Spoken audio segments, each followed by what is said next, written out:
Ano ba kayo alis dito? Ay, hindi kami alis. Ba't hindi kayo aalis? Umalis na kayo kasi tingnan mo yung bahay namin. Tumatandang to eh, tumatanda ka Bakit pa. boss? Alis, ayun Ako, kami kakapit bahay lang ako dito ha.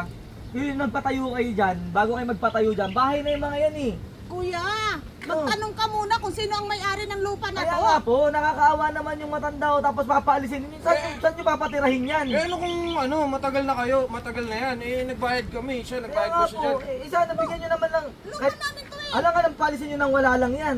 Hindi man lang kayo naawa kala ate. Wala naman may nagutos na magtayo sila ng bahay dyan. Hindi ka sila nagpaalam sa amin na kami ang may-ari. Eh, alam nila na kami ang may-ari pero hindi Grabe naman naman sila natin. umano nagpaalam eh. At ate, Wala pa kayo dyan, nandito na ako. Oh. Oo nga, Oo. pero alam nyo na kami Boss, ang may-ari ng konsiderasyon na lang lupa. naman yan. Oh, alam Ang ko tagal na na kayo nagbantay ng may-ari. lupa nyo yan oh. Sitwasyon, ang tagal-tagal niya na nabubuhay, hindi ka pa nakaipon pambili mong lote.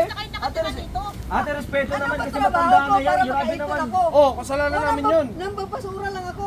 Oh, Hindi namin kasalanan yun. Kasalanan pa namin? O kasalanan pa namin na maayos yung buhay namin. Wala naman kami sinabing kasalanan ninyo, pero yung maawa kayo sa matanda, eh, konsiderasyon na lang yan. Parang wala kayong magulang ah.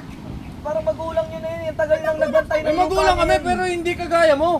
Grabe naman, grabe magsalita ito si Kuya. Wala na akong magagawa. Ato, Huwag ka makialam dito. Eh, boss, Kagaya ko. nakakano naman kasi kapitbahay lang ako, pero grabe naman yung ginagawa niyo sa matanda. Ayaw ko, kung gusto mo akong alis dito, bayaran mo muna ako. Oh, tignan mo, mukha kang pera kasi. Hindi, tama naman yung hinihingi ni ate. Kuya, ano ka nga kuya? Bakit? Hindi, bigyan niyo siya ng pera para Nagpaalam ba palis. sila? Kung papalisin niyo Oo, siya, bigyan niyo mukha siya kang ng pera. Pero sa tinagal-tagal pa nun, di ka Hindi nakaipon. nyo ba alam, mayaman na kayo, hindi nyo alam, may batas tayo nga pag Oh. matagal na nakatira, may Halos bayad. dalawang Oh, dekada na tignan mo, yan. alam mo pala batas, eh di sana, alam mo na bawal ka dyan. Boss, halos dalawang dekada na yung matanda na yan dyan. Niyo muna Hindi ako, naman sila bago ako alis Grabe dito. naman. Tumayo ah. Bago kayo Ang bahay magpatayo dyan ng bahay, nandiyan dyan na yung mga yan. Oo, pero alam nila kami ang may-ari dito. O kaya nga po, hindi bigyan niyo sila ng pera para ano? Gagamitin na namin to eh. Ay, di ba yung bayaran niyo yung mga Gusto yan, mga nagagamit yan? namin to parking oh. Sila nga dapat magbayad sa amin kasi ginamit nila yung lote namin pagpatay ng bahay eh. Ang loob ko nga ako Bakit pag naawa sa magbabayad, matanda, eh, yung tagal-tagal ko nagbabasura na dito. nga lang. Kaya kami ang may-ari Ano dito ko? eh.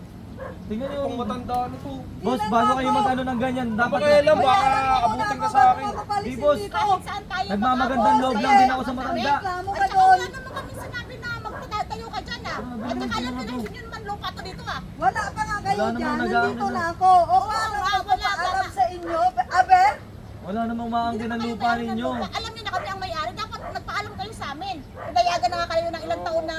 Bis na nagagamit namin yun na, paparkingan Eh namin kung eh. gusto niyo mag-ano boss, mag-usap na lang kayo sa barangay. Hindi yung ganyang inaano niyo si ate. Kasi Sige, kawawa naman, maawa naman mamaya kung anong nangyari dyan eh. Gusto mo, tulungan mo to maghanap ng lilipatan Bigyan para niyo ng may pera yan. matulong pa. Alam nyo yung Bakit batas. kuya, bakit nakikialam? May kalam to eh. Hindi, mali yung ginagawa niyo sa matanda eh. Kung gusto niyo magpabarangay na lang kayo.